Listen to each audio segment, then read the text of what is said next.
Hello everyone, welcome to my channel informative logs Kannada. Welcome back. Last 2 videos ನೋಡಿದ್ದೀರಾ ಅಂತ ಅನ್ಕೊಂತಿದ್ದೀನಿ. ಅಂದರೆ like business related ಮಾತಾಡೋಣ ಈ ಮಂತ್ ಅಂತ ಹೇಳಿದ್ದೆ ನಾನು, ಅಂದರೆ 30 ಡೇಸ್ ಪ್ಲ್ಯಾನಲ್ಲಿ. ಸೊ ಯಾರೆಲ್ಲ ಅದು ನೋಡಿಲ್ಲ ಅಂದರೆ ಫಸ್ಟ್ ಆ ವಿಡಿಯೋಸ್ ನೋಡಿ, ಇಲ್ಲಾಂದರೆ ಸ್ವಲ್ಪ ಅರ್ಥ ಆಗಲ್ಲ ನೀವು. ಅದಕ್ಕೋಸ್ಕರ ಲಾಸ್ಟ್ 2 ಡೇಸ್ ಅಪ್ಲೋಡ್ ಮಾಡಿರೋ ವಿಡಿಯೋಸ್ ಒಂದ್ಸರಿ ಚೆಕ್ ಮಾಡಿ. ಆ್ಯಂಡ್ ಹೊಸದಾಗಿ ಯಾರು ಈ ಚಾನೆಲ್ ನೋಡ್ತಿದ್ದೆ ದಯವಿಟ್ಟು ಇನ್ಫಾರ್ಮೇಟಿವ್ ಲಾಗ್ಸ್ ಕನ್ನಡನ ಸಬ್ಸ್ಕ್ರೈಬ್ ಮಾಡ್ಕೊಳ್ಳಿ, ಸೊ ದಟ್ ನಿಮಗೆ ಮೋರ್ ಇನ್ಫಾರ್ಮೇಷನ್ ನಿಮ್ಮ ಲೈಫಲ್ಲೇ ವ್ಯಾಲ್ಯೂ ಆ್ಯಡೆಡ್ ಆಗುತ್ತೆ ಅನ್ನೋ ನನ್ನ ಅಭಿಪ್ರಾಯ. ಆ್ಯಂಡ್ ಇವತ್ತಿನ ಟಾಪಿಕ್ ಏನಂದರೆ, ಎಲ್ಲರೂ ಬಿಸ್ನೆಸ್ ಮಾಡಬೇಕು ಅಂದ್ಕೊಳ್ತಾರೆ, ಬಟ್ ಒಂದು ಇನ್ವೆಸ್ಟ್ಮೆಂಟ್ಗೆ ಯೋಚನೆ ಮಾಡ್ತೀವಿ ನಾವು. ವಿತ್ ಇನ್ವೆಸ್ಟ್ಮೆಂಟ್ ಕೆಲವು ಬಿಸ್ನೆಸ್ ಆಪ್ಷನ್ಸ್ ಇದ್ದರೆ, ವಿತೌಟ್ ಇನ್ವೆಸ್ಟ್ಮೆಂಟ್ ಕೆಲವು ಇರ್ತವೆ.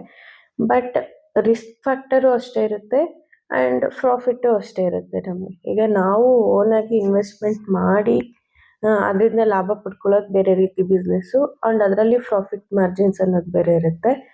ವಿತೌಟ್ ಇನ್ವೆಸ್ಟ್ಮೆಂಟ್ ನಾವು ಮಾಡಿದಾಗ ಪ್ರಾಫಿಟ್ ಮಾರ್ಜಿನ್ಸ್ ಅನ್ನೋದು ಬೇರೆ ಇರುತ್ತೆ. ಸೊ ಇದೆಲ್ಲ ಕನ್ಸಿಡರ್ ಮಾಡಿ ನಿಮಗೆ ಯಾವ್ದು ಸಾಧ್ಯನೋ ಅದನ್ನು ಮಾಡಿ. ಕೆಲವು ನನಗೆ ಗೊತ್ತಿರೋ ಅಂಥ ಆಪ್ಷನ್ಸ್ ನಾನು ನಿಮ್ಗೆ ಹೇಳ್ತೀನಿ. ಅದರಲ್ಲಿ ಯಾವ್ದಾದ್ರು ನೀವು ಚೂಸ್ ಮಾಡ್ಕೊಳ್ಳೋದಾದರೆ, ಅಥವಾ ಫಸ್ಟ್ ಸ್ಟೆಪ್ಪು ಇದರಲ್ಲಿ ಸ್ವಲ್ಪ ಅರ್ನ್ ಮಾಡ್ಕೊಂಡು ನೆಕ್ಸ್ಟ್ ಬೇರೆ ಯೋಚನೆ ಮಾಡೋಣ ಅಂತ ಅಂದ್ಕೊಳ್ಳೋರು ಈ ಆಪ್ಷನ್ಸ್ ನೀವು ಯೂಸ್ ಮಾಡ್ಕೋಬೋದು. ಕೆಲವು ಹೇಳ್ತೀನಿ ನಾನು ಸರ್ಚ್ ಮಾಡಬೇಕಾದ್ರೆ, ಅಂದರೆ ತುಂಬ ಯೂಸ್ಡ್ ಆ್ಯಂಡ್ ನಾವು ಈಸಿಯಾಗಿ ಮಾಡೋ ಅಂಥವು ನಾನು ಎಕ್ಸ್ಪ್ಲೇನ್ ಮಾಡ್ತೀನಿ ನಿಮಗೆ. ಅಂದರೆ ನಾನು ಎವ್ರಿ ಟಾಪಿಕ್ ನಾನು ಎಕ್ಸ್ಪ್ಲೇನ್ ಮಾಡ್ತಿಲ್ಲ ಇಲ್ಲಿ ಈ ವಿಡಿಯೋಲಿ. ಇದರಲ್ಲಿ ಯಾವ್ದಾದ್ರು ನಿಮಗೆ ಡೀಪಾಗಿ ಬೇಕಂದರೆ ನನಗೆ ಕಮೆಂಟಲ್ಲಿ ತಿಳಿಸಿ. ಯಾಕಂದರೆ ಒಂದೇ ವಿಡಿಯೋಲಿ ಎವ್ರಿಥಿಂಗ್ ನಾನು ಎಕ್ಸ್ಪ್ಲೇನ್ ಮಾಡಿದ್ರೆ ಅದು ವಿಡಿಯೋ ಲೆಂತ್ ಆಗೋಗುತ್ತೆ ಆ್ಯಂಡ್ ಅದು ನೀಡ್ ಇದೆಯೋ ಇಲ್ವೋ ಅನ್ನೋದು ನನಗೆ ಅರ್ಥ ಆಗಲ್ಲ. ಸೊ ಆದ್ದರಿಂದ ಈಗ ವಿತೌಟ್ ಇನ್ವೆಸ್ಟ್ಮೆಂಟ್ ಅಂದರೆ ಫಸ್ಟ್ ನಮ್ಮ ತಲೆಗೆ ಬರೋದೇ ಆನ್ಲೈನಲ್ಲಿ ಏನಾದರೂ ಮಾಡ್ಬೋದಾ ನಾವು, ಅಂದರೆ ನಮ್ಗೆ ಅಲ್ಲಿ ಏನೂ ನಾವು ದುಡ್ಡು ಹಿಡ್ದಲೆ ಬೇರೆ ಏನಾದರೂ ಆಪ್ಷನ್ ಇದೆಯಾ ಅನ್ನೋದೇ ನಮ್ಮ ಥಿಂಕಿಂಗ್ ಬಂದ್ಬಿಡುತ್ತೆ ತಲೆಯಲ್ಲಿ. ಏನಂದರೆ ಈಗ ಆನ್ಲೈನ್ ರೀಸೆಲ್ಲಿಂಗ್ ಅನ್ನೋದು ಜಾಸ್ತಿ ಟ್ರೆಂಡಿಂಗಲ್ಲಿದೆ. ಅಂದರೆ ಅದಕ್ಕೆ ಸ್ಟಾಕ್ ಅವಶ್ಯಕತೆ ಇಲ್ಲ, ವೆಬ್ಸೈಟ್ಸ್ ಇರುತ್ತೆ.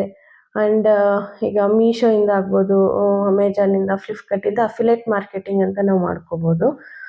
ಅಂದರೆ ನಮ್ಮ ಹತ್ರ ಸ್ಟಾಕ್ ಫಿಸಿಕಲಿ ಇರಲ್ಲ. ಅಂದರೆ ನಾವು ಇನ್ವೆಸ್ಟ್ಮೆಂಟ್ ಮಾಡಿ ಒಂದು ಐಟಮ್ ಏನಂತಂದ್ರೆ ಲೈಕ್ ಕ್ಲೋತಿಂಗೇ ಆಗ್ಬೋದು, ಅಥವಾ home decorative items, kitchen products, different ಅದು ಕ್ಯಾಟಗರೀಸ್ ಬಗ್ಗೆ ನಾನು ಇಲ್ಲಿ ಮಾತಾಡ್ತಿಲ್ಲ. ಬಟ್ ಎವ್ರಿಥಿಂಗ್ ನಾವು ಅದನ್ನು ಅಫಿಲೇಟ್ ಮಾರ್ಕೆಟಿಂಗಲ್ಲಿ ನಾವು ರೀಸೇಲ್ ಮಾಡ್ಬೋದು ಅದನ್ನು. ಅಂದರೆ ಏನು ಗೊತ್ತಾ, ಈಗ ಸಪೋಸ್ ನಾನು ಸಪ್ಲೈಯರು, ನಂದು ಮೀಶೋಲ್ಲಿ ಅಕೌಂಟ್ ಇದೆಯಲ್ಲ, ಅದರಲ್ಲಿ ಯಾರಾದರೂ ನೀವು ನೋಡಿಬಿಟ್ಟು ಇದು ನಿಮ್ಗೆ ಇಷ್ಟ ಆಗಿ ನಿಮ್ಗೆ ಬೇರೆ ಯಾರಾದರೂ ಅದನ್ನು ರೆಫರ್ ಮಾಡ್ತೀರಾ ಅಂದ್ಕೊಳ್ಳಿ, ಅದ್ರ ಮೇಲೆ ನಾನು ಎಷ್ಟು ಮಾರ್ಜಿನ್ ಇಟ್ಟು ಲಿಸ್ಟಿಂಗ್ ಮಾಡಿರ್ತೀನೋ ಅದೇ ಇರುತ್ತೆ. ನೀವು ಯಾರಿಗೆ ಡೆಲಿವರಿ ಮಾಡ್ತೀರಾ, ಈಗ ನಿಮ್ಮ ಸಪೋಸ್ ಕಸ್ಟಮರ್ ನೀವೇ ಅಂದ್ಕೊಳ್ಳಿ, ಅಥವಾ ನಿಮ್ಮ ಫ್ರೆಂಡ್ ಅಂದ್ಕೊಳ್ಳಿ, ಆ ಫ್ರೆಂಡ್ಗೆ ನೀವು ಎಷ್ಟು ಮಾರ್ಜಿನ್ ಇಟ್ಟು, ಅಂದರೆ ಕೆಳಗಡೆ ರೀಸೆಲ್ಲಿಂಗ್ ಅನ್ನೋ ಆಪ್ಷನ್ ಬರುತ್ತೆ ಮೀಶೋಲ್ಲಿ. ನನ್ನದೊಂದು 500 ರುಪೀಸ್ ಇರುತ್ತೆ ಅಂದ್ಕೊಳ್ಳಿ, ನಾನು ಲಿಸ್ಟಿಂಗ್ ಮಾಡಿರೋ ಪ್ರಾಡಕ್ಟು. ನೀವು ಅದಕ್ಕೆ 1 or 150 or 200 ಆ್ಯಡ್ ಮಾಡಿದ್ರೆ ಅದು ನಿಮ್ಮ ಅಕೌಂಟಿಗೆ ಬರುತ್ತೆ. ಅಂದರೆ ನನಗೆ 500 ಸಪ್ಲೈಯರ್ ಅಕೌಂಟ್ಗೆ ಹೋಗುತ್ತೆ, ಮಿಕ್ಕಿದ ಎಷ್ಟು ಮಾರ್ಜಿನ್ ಇಟ್ಟಿರ್ತೀರ ಅದು ನಿಮ್ಮ ಅಕೌಂಟಿಗೆ ಬರುತ್ತೆ. ಕಸ್ಟಮರಿಗೆ ನಮ್ಮ ಕಡೆಯಿಂದ ಡೆಲಿವರಿ ಆಗುತ್ತೆ. ಅಂದರೆ ಆ್ಯಸ್ ಇಟ್ ಈಸ್ ಈಗ ನಮ್ಮ ಬಿಸ್ನೆಸ್ ಹೆಂಗೆ ನಡೀತೋ ಹಂಗೆ ನಡೀತೆ. ಮಧ್ಯದಲ್ಲಿ ರೀಸೆಲ್ಲಿಂಗ್ ಅನ್ನೋ ಆಪ್ಷನ್ ಇದೆ ಅಷ್ಟೇ. ನೀವು ರೀಸೇಲ್ ಮಾಡ್ತಿದ್ದೀರಂತ ನನಗೂ ಗೊತ್ತಿರಲ್ಲ. ಈಗ ನಾನು ಯಾಕೆ ನನ್ನನ್ನೇ ಎಕ್ಸಾಂಪಲ್ ತೊಗೊಂಡೆ ಅಂದರೆ, ಸಪ್ಲೈಯರಾಗಿ ವರ್ಕ್ ಮಾಡ್ತಿರೋದ್ರಿಂದ ನಾನು ಇದನ್ನು ಎಕ್ಸ್ಪ್ಲೈನ್ ಮಾಡ್ತೀನಿ, ನಿಮಗೆ ನೀಟಾಗಿ ಅರ್ಥ ಆಗ್ಬೋದು ಅಂತ. ಇನ್ನೊಂದು ಸರಿ ಹೇಳ್ತೀನಿ, ಕೇಳಿಸ್ಕೊಳ್ಳಿ.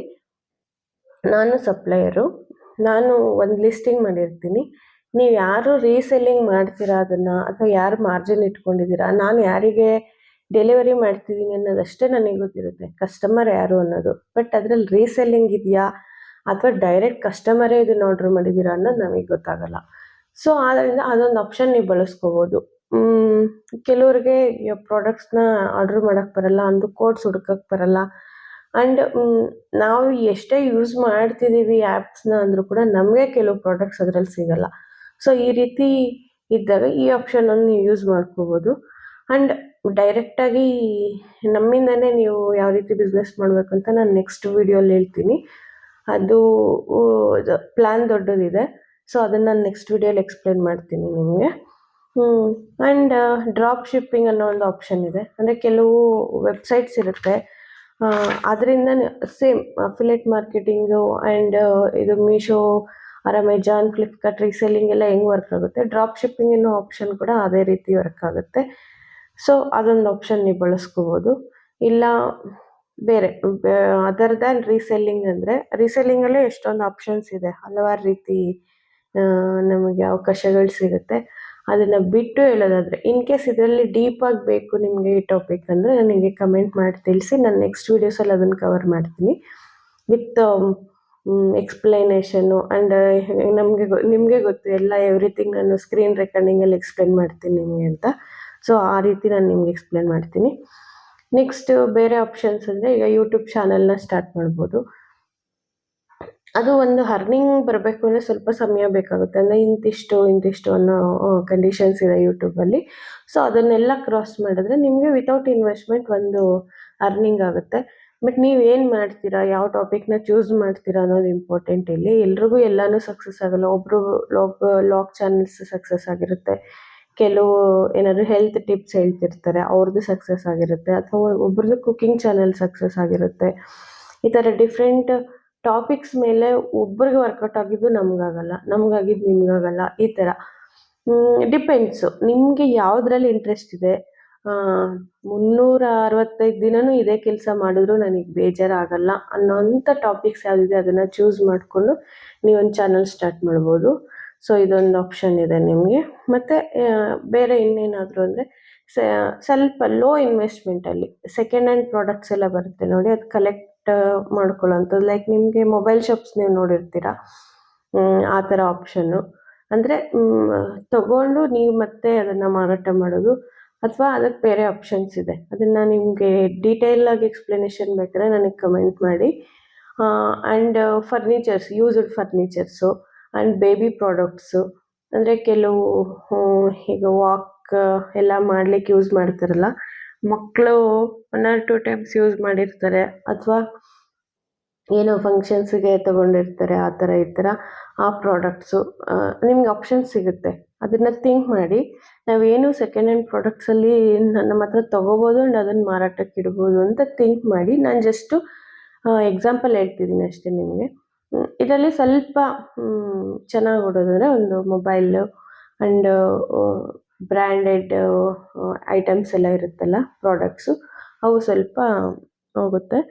ಆ್ಯಂಡ್ ಇನ್ನೊಂದು ಆಪ್ಷನ್ ಅಂದರೆ ನಿಮ್ಗೇನಾದರೂ ಆನ್ಲೈನಲ್ಲಿ ಅಂದರೆ ಡಿಜಿಟಲ್ ನಾಲೆಜ್ ಅಂತ ಏನಾದರೂ ಇದ್ದರೆ, ಡಿಜಿಟಲ್ ಪ್ರಾಡಕ್ಟ್ಸ್ ಅಂತ ಕೆಲವು ಬರ್ತವೆ. ಅಂದರೆ ಇ ಬುಕ್ಸ್ ಆ್ಯಂಡ್ ಕೆಲವು ಕೋರ್ಸಸ್ಸು, ಈ ರೀತಿ ನೀವು ಕ್ರಿಯೇಟ್ ಮಾಡಿ ಅದಕ್ಕೆ ಒಂದು ಇದನ್ನು ಮಾಡ್ಬೋದು. ನನಗೆ ಅವ್ರ ನೇಮ್ ನೆನಪಿಲ್ಲ, ಯಾರೋ ಒಬ್ಬರು ಯೂಟ್ಯೂಬಲ್ಲಿ ಅವರ ಕುಕ್ಕಿಂಗ್ ಚಾನಲ್ ಅಲ್ಲ ಅವ್ರದ್ದು, ಬಟ್ ಅವ್ರು ಡೈಲಿ ವ್ಲಾಗ್ಸ್ ಥರ ಏನೋ ಮಾಡ್ತಾರೆ. ಅವರಲ್ಲಿ 80% ಕುಕ್ಕಿಂಗ್, ಅಂದರೆ ಹೆಲ್ತಿ ಕುಕ್ಕಿಂಗ್ ಟೈಪ್ ಇರುತ್ತೆ. ಅದನ್ನು ಅವರು ಇ ಬುಕ್ ಅಂತ ಕ್ರಿಯೇಟ್ ಮಾಡಿದ್ದಾರೆ. ಅಂದರೆ ಅವರೇ ಓನ್ ರೆಸಿಪೀಸು ಇ ಬುಕ್ ಅಂತ ಕ್ರಿಯೇಟ್ ಮಾಡಿದ್ದಾರೆ. ಅಂದರೆ ಅದನ್ನು ಎಕ್ಸ್ಪ್ಲೇನ್ ಮಾಡೋದು ಈ ರೀತಿ. ಸೊ ಆ ರೀತಿಯ ಒಂದು ಆಪ್ಷನ್ನ ನೀವು ಯೂಸ್ ಮಾಡ್ಕೋಬೋದು ನೋಡಿ. ಇದನ್ನು ಈ ಟಾಪಿಕ್ ಮೇಲೆ ಸ್ವಲ್ಪ ಥಿಂಕ್ ಮಾಡಿ, ನಾವು ಯಾವುದನ್ನು ಮಾಡಿದ್ರೆ ಈ ಡಿಜಿಟಲ್ ಪ್ರಾಡಕ್ಟ್ನ ಕ್ರಿಯೇಟ್ ಮಾಡ್ಬೋದು ಅಂತ. ಅಂದರೆ ನಾನು ಕುಕ್ಕಿಂಗ್ ಬಗ್ಗೆ ರೆಸಿಪೀಸ್ನ ಡೀಟೇಲಾಗಿ ಬರೆದು ಅದನ್ನು ಸೇಲ್ ಮಾಡೋದಾಗ್ಬೋದು, ಅಥವಾ ಕೆಲವು ಕೋರ್ಸಸ್ಸು ಬೇರೆ, ಅಂದರೆ ಈಗ ಇ ಕಾಮರ್ಸ್ ಬಗ್ಗೆ ನಾನೀಗೇನು ಹೇಳ್ತಿದ್ದೀನಿ, ಈಗ ಹೇಳ್ತಿರೋ ವಿಚಾರ ಅಲ್ಲ. ಲಾಸ್ಟು ಮೀಶೋ ಸೀರೀಸ್ ಮಾಡಿದಾಗ ನಾವು ಆ್ಯಂಡ್ ನೆಕ್ಸ್ಟ್ ಏನಾದ್ರು ಅಮೆಜಾನ್, ಫ್ಲಿಪ್ಕಾರ್ಟ್ ಆ ರೀತಿ ಮಾಡಿದಾಗ ಅವನ್ನೆಲ್ಲನೂ ವಿತ್ ಪೇಮೆಂಟ್ ಥರ ಅವರು ಕೋರ್ಸಸ್ ಲಾಂಚ್ ಮಾಡ್ತಾರೆ ಕೆಲವರು. ಆ್ಯಂಡ್ ಮಾರ್ಕೆಟಲ್ಲಿ ಅದು ರನ್ ಕೂಡ ಆಗ್ತಿದೆ. ಈ ರೀತಿ ಆಪ್ಷನ್ಸ್ ನಾನು ಜಸ್ಟ್ ಎಕ್ಸಾಂಪಲ್ ಹೇಳ್ತಾ ಇದ್ದೀನಿ. ಡಿಜಿಟಲ್ ಆಗಿ ನಾವು ಏನು ಕ್ರಿಯೇಟ್ ಮಾಡ್ಬೋದು ಅಂತ ಒಂದು ಯೋಚನೆ ಮಾಡಿ.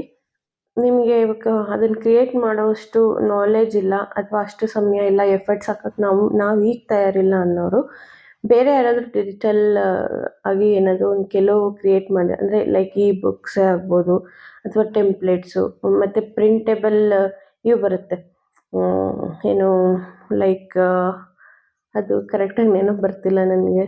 ಇದು ವಿಸಿಟಿಂಗ್ ಕಾರ್ಡ್ಸು ಅದೆಲ್ಲ ಇರುತ್ತಲ್ಲ, ಅದು ಡಿಸೈನ್ ಮಾಡೋದಾಗ್ಬೋದು, ಟೆಂಪ್ಲೇಟ್ಸ್ ಕ್ರಿಯೇಟ್ ಮಾಡೋದು, ಆ್ಯಂಡ್ ಇದು ಡಿಜಿಟಲ್ ಇನ್ವಿಟೇಷನ್ ಕಾರ್ಡ್ಸ್ ಕ್ರಿಯೇಟ್ ಮಾಡೋದು, ಅದನ್ನೆಲ್ಲ ಆ ಡಿಸೈನ್ಸ್ನ ನೀವು ವೆಬ್ಸೈಟ್ಸ್ಗೆ ಮಾರಾಟ ಮಾಡ್ಬೋದು, ಅಥವಾ ಓನಾಗಿ ನಿಮ್ಮದೇ ಒಂದು ವೆಬ್ಸೈಟ್ನ ಕ್ರಿಯೇಟ್ ಮಾಡ್ಕೋಬೋದು, ಅಥವಾ ನಿಮ್ಮದೇ ಓನಾಗಿ ಒಂದು ಅದರದ್ದೇ ಡಿಮ್ಯಾಂಡ್ ಇರೋಂಥ ಒಂದು ಲೈಕ್ ಏನಾದರೂ ಒಂದು ನೇಮ್ ಇಟ್ಟು ಅದಕ್ಕೆ ಬ್ರ್ಯಾಂಡಿಂಗ್ ಥರ ಇದನ್ನು ಮಾಡಿ ಅದನ್ನು ಒಂದು ವ್ಯಾಪಾರ ಅಂತ ನೀವು ಶುರು ಮಾಡ್ಬೋದು ಅದನ್ನು.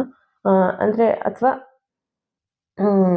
ಕಾರ್ಡ್ಸ್, ಡಿಜಿಟಲ್ ಕಾರ್ಡ್ಸ್ ಪ್ರಿಂಟಿಂಗ್ ಅಂತಾನೆ, ಅದರಲ್ಲಿ ಏನೇನು ಇನ್ಕ್ಲೂಡ್ ಮಾಡ್ಬೋದು ನೀವು, ವಿಸಿಟಿಂಗ್ ಕಾರ್ಡ್ಸ್ ಆಗ್ಬೋದು, ವೆಡ್ಡಿಂಗ್ ಕಾರ್ಡ್ಸು ಆ್ಯಂಡ್ ಏನದು ನಾಮಕರಣ, ಇವನ್ನ only in digital. Print and cards ತಂದು ಪ್ರಿಂಟ್ ಮಾಡೋ ಒಂದು ಆಪ್ಷನ್ ಬೇರೆ, ಓನ್ಲಿ ಡಿಜಿಟಲಲ್ಲಿ ಮಾಡೋದು ಬೇರೆ. ಡಿಜಿಟಲಲ್ಲಿ ಮಾಡೋದು ಸ್ವಲ್ಪ ನಿಮಗೆ ನಿಮ್ಮ ಎಫರ್ಟ್ಸ್ ಜಾಸ್ತಿ ಇರುತ್ತೆ, ಇನ್ವೆಸ್ಟ್ಮೆಂಟ್ ಕಡಿಮೆ ಇರುತ್ತೆ. ಸೇಮ್ ಅದನ್ನೇ ನೀವು ಎಕ್ಸ್ಟೆಂಡ್ ಕೂಡ ಮಾಡ್ಕೋಬೋದು, ಅಂದರೆ ಪ್ರಿಂಟ್ ಫಾರ್ಮಲ್ಲಿ ಆ್ಯಂಡ್ ಮಾಮೂಲಿ ಈಗ ಹೊರಗಡೆ ಎಲ್ಲ ಸಿಗುತ್ತಲ್ಲ ನಮಗೆ ವೆಡ್ಡಿಂಗ್ ಕಾರ್ಡ್ಸ್ ಪ್ರಿಂಟಿಂಗ್ ಇದೆಲ್ಲ, ಇದನ್ನು ನೀವು ಆಪ್ಷನ್ನ ಯೂಸ್ ಮಾಡ್ಕೋಬೋದು. ಮತ್ತು ಇನ್ನೊಂದು ಆಪ್ಷನ್ನು ಇದು ಜೆಂಡರ್ ವೈಸ್ ನಾನು ಹೇಳ್ತಿಲ್ಲ, ಯಾರು ಬೇಕಾದ್ರೂ ಮಾಡ್ಬೋದು. ಕಾರ್ ವಾಷಿಂಗ್ ಅಂತ ಬರುತ್ತಲ್ಲ, ಅಂದರೆ ಲೈಕ್ ನಾವು ಇದಕ್ಕೆ ಹೋಗಿ, ಅಂದರೆ ಶೋರೂಮ್ಸ್ಗೆ ಹೋಗಿ ಅಥವಾ ಕಾರ್ ಸರ್ವಿಸ್ ಸೆಂಟರ್ಸ್ಗೆ ಹೋಗಿ car washing and bike washing ಇದೆಲ್ಲ ಇರುತ್ತಲ್ಲ ಅದನ್ನು ಮಾಡಿಸ್ಬೇಕಾಗುತ್ತೆ. ಬಟ್ ನಾವು ಮೊಬೈಲ್ ಕಾರ್ ವಾಷಿಂಗ್ ಅನ್ನೋದು ಇಂಟ್ರೊಡ್ಯೂಸ್ ಮಾಡ್ಬೋದು. ಈಗ ಸ್ವಲ್ಪ ಅದು ಟ್ರೆಂಡಿಂಗ್ ಆಗಲಿಕ್ಕೆ ಸ್ಟಾರ್ಟ್ ಆಗಿದೆ, ಅಂದರೆ ಆಲ್ಮೋಸ್ಟ್ ಬಂದಿದೆ. ಬೇರೆ ಯಾರೂ ಮಾಡ್ತಿಲ್ಲ ಅಂತ ನಾನು ಹೇಳ್ತಿಲ್ಲ, ಅದನ್ನು ನೀವು ನಿಮಗೆ ಅನುಕೂಲ ಆದರೆ ಅದನ್ನು ಉಪಯೋಗ ಮಾಡ್ಕೋಬೋದು. ಅಂದರೆ ಎವ್ರಿಥಿಂಗ್ ಮನೆ ಹತ್ರನೇ ಹೋಗಿ ಕಾರ್ ವಾಷಿಂಗ್ ರೀತಿ, ಅದಕ್ಕೆ ಫುಲ್ ಸೆಟಪ್ಪು, ಅದಕ್ಕೆ ಏನೇನು ಬೇಕು, ಏನೇನು ಪ್ರಾಡಕ್ಟ್ಸ್ ಬೇಕು ಅದನ್ನೆಲ್ಲನೂ ನೀವೇ ಕ್ಯಾರಿ ಮಾಡೋಂಥದ್ದು, ಮೊಬೈಲ್ ಕಾರ್ ವಾಷಿಂಗ್ ಟೈಪ್ ಅಷ್ಟೇ. ಸೊ ಇದನ್ನು ಯಾರಿಗಾದ್ರೂ ಇಂಟ್ರೆಸ್ಟ್ ಇದ್ದರೆ ಇದನ್ನೊಂದು ನೋಡ್ಬೋದು. ಆ್ಯಂಡ್ ಬೇರೆ ಆಪ್ಷನ್ಸ್ ಅಂದರೆ ನಿಮಗಿರೋ ಸ್ಕಿಲ್ಸ್ನ ಫ್ರೀಲ್ಯಾನ್ಸಿಂಗಲ್ಲಿ ಇದು ಮಾಡೋದು. ಅಂದರೆ ಫ್ರೀಲ್ಯಾನ್ಸಿಂಗ್ ಅಂದರೆ ನಿಮಗೆ ಆಲ್ಮೋಸ್ಟ್ ಲಾಸ್ಟ್ ವೀಡಿಯೋಸಲ್ಲಿ ನಾನು ಹೇಳಿದ್ದೆ ಅನಿಸುತ್ತೆ ಇದನ್ನು. ನಿಮ್ಗೆ ಏನಾದರೂ ಸ್ಕಿಲ್ಸ್ ಇದ್ದರೆ ಅದನ್ನು ನೀವು ಕಾಸ್ಟ್ ಮಾಡ್ಕೊಳ್ಳೋದು, ಇಷ್ಟಿದೆ ನಮ್ಮ ಈ ವರ್ಕಿಗೆ ಇಷ್ಟಿದೆ ಅಂತ ಹೇಳಿದಾಗ ಅದು ಯಾರಾದರೂ ಕಸ್ಟಮರ್ಸ್ ನೋಡಿದಾಗ ನಿಮ್ಮನ್ನ ಹೈರ್ ಮಾಡ್ಕೊತಾರೆ. ಅಂದರೆ ಲೈಕ್ ಒಂದು ಪ್ರಾಜೆಕ್ಟ್ ಆಗ್ಬೋದು ಅಥವಾ ಏನಾದರೂ ಬೇರೆ ಬೇರೆ ವಿಧಾನಗಳಲ್ಲಿ ನಿಮ್ಗೇನು ಸ್ಕಿಲ್ಸ್ ಇದೆ ಅದನ್ನು ಹಾಕೋದು ಅಲ್ಲಿ ಅಷ್ಟೇ. ಅಂದರೆ ಯಾವ್ದು ರೀತಿ ಅವರಿಗೆ ಹೆಲ್ಪ್ ಮಾಡ್ಬೋದು ನೀವು ಅಂತ. ಸೊ ಅದರಲ್ಲಿ ನಿಮಗೆ ಯಾವ ಸ್ಕಿಲ್ಸ್ ಇದೆ ಅನ್ನೋದು ನೀವು ನೋಡಿಕೊಂಡು ಫ್ರೀಲ್ಯಾನ್ಸಿಂಗಲ್ಲಿ ಒಂದು ಕ್ರಿಯೇಟ್ ಮಾಡ್ಬೋದು ನೀವು. ನನಗೆ ಗೊತ್ತಿರೋಂಥ ಆಪ್ಷನ್ಸ್ ನಾನು ಹೇಳಿದ್ದೀನಿ. ಇನ್ನೂ ಬೇರೆ ಯಾರಿಗಾದ್ರೂ ಐಡಿಯಾಸ್ ಇದ್ದರೆ ಅಥವಾ ಬೇರೆಯವರು ಇದರಲ್ಲಿ ನೀವು ಯಾರಿಗಾದ್ರೂ ಬೇರೆಯವ್ರಿಗೆ ಐಡಿಯಾ ಕೊಡಬೇಕು ಅನಿಸಿದ್ರೆ ನನಗೆ ಈ ಕಮೆಂಟಲ್ಲಿ ಹಾಕಿ, ಕೆಳಗಡೆ ಈ ವಿಡಿಯೋ ಕಮೆಂಟಲ್ಲಿ ಹಾಕಿ, ಸೊ ದಟ್ ಇನ್ನೊಬ್ರಿಗೂ ಕೂಡ ಯೂಸ್ ಆಗುತ್ತೆ. ನಮಗೆ ಗೊತ್ತಿಲ್ಲದಿರೋ ಅಂಥ ಐಡಿಯಾ, ಅಂದರೆ ನನ್ನ ತಲೆಗೆ ಬರದೇ ಇರೋದು ನಿಮ್ಗೆ ಏನಾದ್ರು ಗೊತ್ತಿದ್ದರೆ ದಯವಿಟ್ಟು ಕಮೆಂಟಲ್ಲಿ ತಿಳಿಸಿ, ಸೊ ದಟ್ ಇನ್ನೊಬ್ರಿಗೆ ಅನುಕೂಲ ಆಗುತ್ತೆ. ಈಗ ನಮಗೆ ಮಾಡ್ಬೇಕನ್ಸಿರುತ್ತೆ, ಬಟ್ ನಂಗೆ ಆ ಶಕ್ತಿ ಇರಲ್ಲ, ಬಟ್ ಇನ್ನೊಬ್ರಿಗೆ ಅದು ಉಪಯೋಗ ಆಗುತ್ತೆ ಅಥವಾ ಅವರ ಲೈಫ್ ಸ್ಟೈಲಿಗೆ ಆ ವರ್ಕ್ ಸೂಟ್ ಆಗುತ್ತೆ ಅನ್ನೋದಾದರೆ ಅದು ವೆಲ್ ಆ್ಯಂಡ್ ಗುಡ್ ಅಲ್ವಾ. ಸೊ ನಾವು ಇನ್ನೊಬ್ಬರಿಗೆ ನಮ್ಮ ನಾಲೆಜ್ ಶೇರ್ ಮಾಡ್ದಂಗೆ ಇರುತ್ತೆ. ಸೊ ಇದನ್ನು ಮಿಸ್ ಮಾಡ್ದಲೆ ದಯವಿಟ್ಟು ನಿಮ್ಗೇನು ಗೊತ್ತಿರುತ್ತೆ ಅದನ್ನು ಕಮೆಂಟಲ್ಲಿ ಹಾಕಿ. ಆ್ಯಂಡ್ ಇದ್ರೆ ಎಲ್ಲದರಲ್ಲೂ ನನಗೆ ಬೆಸ್ಟ್ ಅನಿಸಿರೋ ಆಪ್ಷನು ಅಫಿಲೇಟ್ ಮಾರ್ಕೆಟಿಂಗು ಆ್ಯಂಡ್ ಪ್ರಾಡಕ್ಟ್ಸ್ನ ರೀಸೆಲ್ ಮಾಡೋದು. ಅಂದರೆ ಡಿಫ್ರೆಂಟ್ ಕ್ಯಾಟಗರೀಸಲ್ಲಿ, ಈಗ ಜ್ಯುವೆಲರಿ ಆಗ್ಬೋದು, ಕ್ಲಾತಿಂಗ್ ಆಗ್ಬೋದು, kitchen items and home decor items, ಯಾವುದು ಟ್ರೆಂಡಿಂಗ್ ಇದೆ ಅನ್ನೋ ನಿಮಗೆ ಗೊತ್ತಿರುತ್ತೆ. ಅಂದರೆ ಆನ್ಲೈನಲ್ಲಿ ಯಾವುದು ಜಾಸ್ತಿ ಸೇಲ್ ಆಗ್ತಿರುತ್ತೆ ಅಥವಾ ನಿಮ್ಗೆ ಯಾವ ಪ್ರಾಡಕ್ಟ್ಸಲ್ಲಿ ಇಂಟ್ರೆಸ್ಟ್ ಇರುತ್ತೆ ಇದನ್ನು ನೋಡ್ಕೊಳ್ಳಿ. ನಿಮ್ಮ ಅದನ್ನು ಓನ್ ಆಗಿ ಅಂದರೆ ಪ್ರಮೋಟ್ ಮಾಡೋ ಅಂಥದ್ದು, ಪ್ರಮೋಟ್ ಅಂತಲ್ಲ ರೀಸೆಲ್ಲಿಂಗ್, ಇದು ಕಸ್ಟಮರ್ಸಿಗೆ ನೀವು ಬಿಸ್ನೆಸ್ ಮಾಡ್ತಿದ್ದೀರಾ ಅಂತಲೇ ಗೊತ್ತಿರುತ್ತೆ, ಬಟ್ ಸ್ಟಾಕ್ ನಿಮ್ಮ ಹತ್ರ ಇರಲ್ಲ ಅಷ್ಟೇ. ಓನ್ಲಿ ಇನ್ ಡಿಜಿಟಲ್ ಫಾರ್ಮಲ್ಲಿ ನಿಮ್ಮ ಹತ್ರ ಸ್ಟಾಕ್ ಇರುತ್ತೆ ಅಷ್ಟೇ, ಈ ಥರ. ಸೊ ಇದೊಂದು ಬೆಸ್ಟ್ ಆಪ್ಷನ್ನು, ಇದನ್ನು ಯೂಸ್ ಮಾಡ್ಕೊಳ್ಳಿ. ಆ್ಯಂಡ್ ಇನ್ನೊಂದು, ಮಾನ್ವಿ ಫ್ಯಾಷನ್ಸ್ ಜೊತೆ ನೀವು ಟೈಅಪ್ ಆಗಿ ಯಾವ ರೀತಿ ವಿತೌಟ್ ಇನ್ವೆಸ್ಟ್ಮೆಂಟ್ ಬಿಸ್ನೆಸ್ ಮಾಡಬೇಕು ಅಂತ ನಾನು ನೆಕ್ಸ್ಟ್ ವೀಡಿಯೋಸಲ್ಲಿ ಹೇಳ್ತೀನಿ. ಯಾರಿಗಾದ್ರೂ ಇಂಟ್ರೆಸ್ಟ್ ಇದ್ದರೆ ಅದನ್ನು ನಾನು ಕಮೆಂಟ್ ಮಾಡಿ ತಿಳಿಸಿ. ಅದು ಅಂದರೆ ಲೈಕ್ ಬೇರೆ ಏನೂ ಇಲ್ಲ, ಅಫಿಲೇಟ್ ಮಾರ್ಕೆಟಿಂಗ್ ಥರನೇ ವರ್ಕ್ ಆಗುತ್ತೆ. ಬಟ್ ಪ್ರಾಡಕ್ಟ್ಸು ಎಲ್ಲ ಯಾವ ರೀತಿ ಏನು ಅಂತ ನಾನು ನೆಕ್ಸ್ಟ್ ಒಂದು ವೀಡಿಯೋಲಿ ಬ್ರೀಫಾಗಿ ಹೇಳ್ತೀನಿ ನಿಮಗೆ. ಆಲ್ರೆಡಿ ಅದು ನನಗೆ ಗೊತ್ತಿರೋ ಅಂಥವ್ರು, ಅಂದರೆ ನಮ್ಮ ಸರ್ಕಲಲ್ಲಿ ಇರೋರು ಮಾಡ್ತಿದ್ದಾರೆ. ಸೊ ನಾನು ಪಬ್ಲಿಕ್ ಪ್ಲಾಟ್ಫಾರ್ಮಲ್ಲಿ ಅದನ್ನು ಅನೌನ್ಸ್ ಮಾಡಿರಲಿಲ್ಲ, ಅಂದರೆ ಅಷ್ಟು ಟೈಮ್ ಆಗುತ್ತೋ ಇಲ್ವೋ ನನಗೆ ಅಂತ ಹೇಳ್ಬಿಟ್ಟು ನಾನು ಅನೌನ್ಸ್ ಮಾಡಿರಲಿಲ್ಲ ನಿಮಗೆ. ಸೊ ಇನ್ ಕೇಸ್ ಅದು ನಿಮ್ಗೆ ಯೂಸ್ ಆದರೆ ಅದನ್ನು ಬಳಸ್ಕೊಳ್ಳಿ. ಹೆಂಗೂ ನಮ್ಮ ಬಿಸ್ನೆಸ್ ರನ್ ಆಗ್ತಿದೆ, ಅಂದರೆ ಎಲ್ಲ ಈಗ 3 ಪ್ಲಾಟ್ಫಾರ್ಮಲ್ಲೂ ನಮ್ದು ರನ್ ಆಗ್ತಿದೆ, ಅದರಲ್ಲಿ ನಮಗೆ ಪ್ರಾಬ್ಲಮ್ ಇಲ್ಲ. ಸೊ ಅದರಲ್ಲಿ ನಿಮ್ಗೆ ಏನಾದರೂ ಅನುಕೂಲ ಆದರೆ ನನಗೆ ಖುಷಿ ಆಗುತ್ತೆ ಅಷ್ಟೇ. ಅಫ್ಕೋರ್ಸ್ ನಿಮ್ಗೆ ಮುಂಚೆಯಿಂದ ಗೊತ್ತಿದೆ ಯಾವ ರೀತಿ ನಾನು ನಿಮಗೆಲ್ಲ ಅಂದರೆ ವಿತೌಟ್ ಪೇಮೆಂಟ್ ಅನ್ನೋದೇ ನಾನು ಯಾವುದನ್ನು ಪೇಮೆಂಟ್ ತೊಗೊಂಡು ನಾನು ಏನೂ ಎಕ್ಸ್ಪ್ಲೇನ್ ಮಾಡಿಲ್ಲ ಯಾರಿಗೂ ಕೂಡ. ಮೀಶೋ ರಿಲೇಟೆಡ್ ಏನು ಟಾಪಿಕ್ಸ್ ಆಗ್ಬೋದು ಎವ್ರಿಥಿಂಗ್. ಸೊ ಐ ಹೋಪ್ ನನ್ನ ಮೇಲೆ ಆ ನಂಬಿಕೆ ನಿಮಗಿದೆ ಅಂತ. ಇದು ಇವತ್ತಿನ ವಿಚಾರ. ನೆಕ್ಸ್ಟ್ ವಿಡಿಯೋಸಲ್ಲಿ ವಿತ್ ಇನ್ವೆಸ್ಟ್ಮೆಂಟು ಆರ್ ಸ್ಮಾಲ್ ಇನ್ವೆಸ್ಟ್ಮೆಂಟಲ್ಲಿ ಏನೇನು ಆಪ್ಷನ್ಸ್ ಇದೆ ಅಂತ ನಾನು ನಿಮ್ಗೆ ಎಕ್ಸ್ಪ್ಲೇನ್ ಮಾಡ್ತೀನಿ. ಅಂದರೆ ತುಂಬ ಅವಕಾಶಗಳಿದೆ. ನಾವು ದೃಢ ನಿರ್ಧಾರ ಮಾಡಬೇಕು ಆ್ಯಂಡ್ ಧೈರ್ಯವಾಗಿ ನಾವು ಮುಂದೆ ಹೋಗಬೇಕು. ಬಿಟ್ಟರೆ ಮೋರ್ ಆಪ್ಷನ್ಸ್ ಇದೆ. ಈ ಒಂದಲ್ಲ ಎರಡಲ್ಲ ಮೂರಲ್ಲ ತುಂಬ ತುಂಬ ತುಂಬ ಆಪ್ಷನ್ಸ್ ಇದೆ. ಅದರಲ್ಲಿ ಈಗ ಒಂಥರ ಆನ್ಲೈನ್ ಅನ್ನೋದು ಇಂಟರ್ನೆಟ್ ಅನ್ನೋದು ಎಷ್ಟು ಯೂಸ್ ಆಗ್ತಿದೆ ಅಂದರೆ ಅಷ್ಟು. ನಿಮ್ಗೇನು ಗೊತ್ತಿಲ್ಲ ಅಂದರೆ ಜಸ್ಟ್ ChatGPT ಓಪನ್ ಮಾಡಿ, ಅದರಲ್ಲಿ ನಿಮಗೆ ಏನು ಅನಿಸುತ್ತೆ, ನೀವು ಬೇರೆಯವ್ರ ಹತ್ರ ಸಜೆಷನ್ ಕೇಳ್ತಿರಲ್ಲ, ನಾನು ಈ ವಿಚಾರದಲ್ಲಿ ಏನು ಮಾಡೋಣ, ಅದರಲ್ಲಿ ಏನು ಮಾಡೋಣ, ಇದರಲ್ಲೇನು, ಅದನ್ನೆಲ್ಲನೂ ಅಲ್ಲೇ ಕೇಳಿ. ನಿಮಗೆ ಮೋರ್ ಅಂದರೆ ಆಪ್ಷನ್ಸ್ ಕೊಡುತ್ತೆ ಅದೇನೆ. ಅದ್ರಲ್ಲಿ ನೀವು ಚೂಸ್ ಮಾಡ್ಕೋಬೋದು. ಅಥವಾ ನಿಮ್ಗೆ ಏನಾದರೂ ಈಗ ಏನೋ ಕಂಟೆಂಟ್ ರೈಟಿಂಗ್ ಇರುತ್ತೆ ನಿಮಗೆ ಏನೋ ಒಂದು ಬುಕ್ಸ್ ಓದೋ ಇದನ್ನೇ ಕ್ರಿಯೇಟ್ ಮಾಡೋ ಅವಶ್ಯಕತೆ ಇಲ್ಲ. ಅದನ್ನೇ ChatGPTಲಿ ನೀವು ಸರ್ಚ್ ಮಾಡ್ಬೋದು. ಅದರ ರಿಲೇಟೆಡ್ ಇನ್ಫಾರ್ಮೇಷನ್ ಅದೇ ಇಷ್ಟು ವರ್ಡ್ಸ್ 100 ಅಂದರೆ 100 ವರ್ಡ್ಸಲ್ಲೇ ಕೊಡುತ್ತೆ. 1000 ವರ್ಡ್ಸಲ್ಲಿ ಈ ಟಾಪಿಕ್ ಬಗ್ಗೆ ಬೇಕಂದರೆ 1000 ವರ್ಡ್ಸಲ್ಲೂ ಕೊಡುತ್ತೆ. ಕಂಟೆಂಟ್ ರೈಟಿಂಗ್ ಥರ ಇದೆ. ಅವಾಗ ಅದೇ ಒಂದು ದೊಡ್ಡ ಜಾಬ್ ಥರ ಆಗಿತ್ತು. ಬಟ್ ಈಗ ಅದನ್ನು ಟೆಕ್ನಾಲಜಿ ಯೂಸ್ ಮಾಡ್ಕೊಂಡು ಏನು ಮಾಡ್ಬೋದು, ಇನ್ನೂ ಮೋರ್ ಅಟ್ರಾಕ್ಟಿವ್ ಆಗಿ ನಾವು ಕಂಟೆಂಟ್ ಎಲ್ಲ ಹೆಂಗೆ ಕ್ರಿಯೇಟ್ ಮಾಡ್ಬೋದು ಅಂತ ಹೇಳ್ಬಿಟ್ಟು ChatGPTನೇ ಕೇಳಿ. ಎಷ್ಟೊಂದು ಆಪ್ಷನ್ಸ್ ಇದೆ. ಸೊ ದಯವಿಟ್ಟು ಎಲ್ಲನೂ ಯೂಸ್ ಮಾಡ್ಕೊಳ್ಳಿ. ಒಂದಲ್ಲ ಒಂದರಲ್ಲಿ ನಿಮ್ಮನ್ನು ತೊಡಗಿಸ್ಕೊಳ್ಳಿ ಆ್ಯಂಡ್ ನಿಮ್ಮ ಬಿಸ್ನೆಸ್ ಜರ್ನಿನ ಸ್ಟಾರ್ಟ್ ಮಾಡಿ ಅಂತ ಹೇಳ್ತಾ ಈ ವಿಡಿಯೋ ಮುಗಿಸ್ತಿದ್ದೀನಿ. ನೆಕ್ಸ್ಟ್ ಇದೇ ರೀತಿ ವಿಡಿಯೋ ಜೊತೆ ಆ್ಯಂಡ್ ಸ್ಮಾಲ್ ಆ್ಯಂಡ್ ಬಿಗ್ ಇನ್ವೆಸ್ಟ್ಮೆಂಟಲ್ಲಿ ಯಾವ ರೀತಿ ಆಪ್ಷನ್ಸ್ ಇದೆ ಅಂತ ಹೇಳ್ಬಿಟ್ಟು ನಾನು ನೆಕ್ಸ್ಟ್ ವಿಡಿಯೋಲಿ ನಿಮಗೆ ಪೋಸ್ಟ್ ಮಾಡ್ತೀನಿ. ನಿಜವಾಗ್ಲೂ ಆಪ್ಷನ್ಸ್ ಚೆನ್ನಾಗಿದೆ. ನಿಮ್ಮ ಶಕ್ತಿ ಇದ್ದರೆ ಅವನ್ನ ನೀವು ಒಂದ್ಸರಿ ಟ್ರೈ ಮಾಡ್ಬೋದು. ನನಗೆ ಏನೇನು ಅವಕಾಶಗಳಿತ್ತು, ನಾನು ಏನಕ್ಕೆ ಅವನ್ನ ಬೇಡ ಅಂದ್ಕೊಂಡೆ ಆ್ಯಂಡ್ ಯಾವ ರೀಸನ್ಸಿಗೆ ನಾನು ಬೇರೆ ಇ-ಕಾಮರ್ಸ್ ಕಡೆ ಬಂದೆ, ಇದನ್ನೆಲ್ಲ ನಾನು ಎಕ್ಸ್ಪ್ಲೇನ್ ಮಾಡ್ತೀನಿ ನೆಕ್ಸ್ಟ್ ವಿಡಿಯೋಲಿ. So that's it for today. Next ಇದೇ ರೀತಿ ವಿಡಿಯೋ ಜೊತೆ ಮೀಟ್ ಆಗೋಣ. Thank you so much.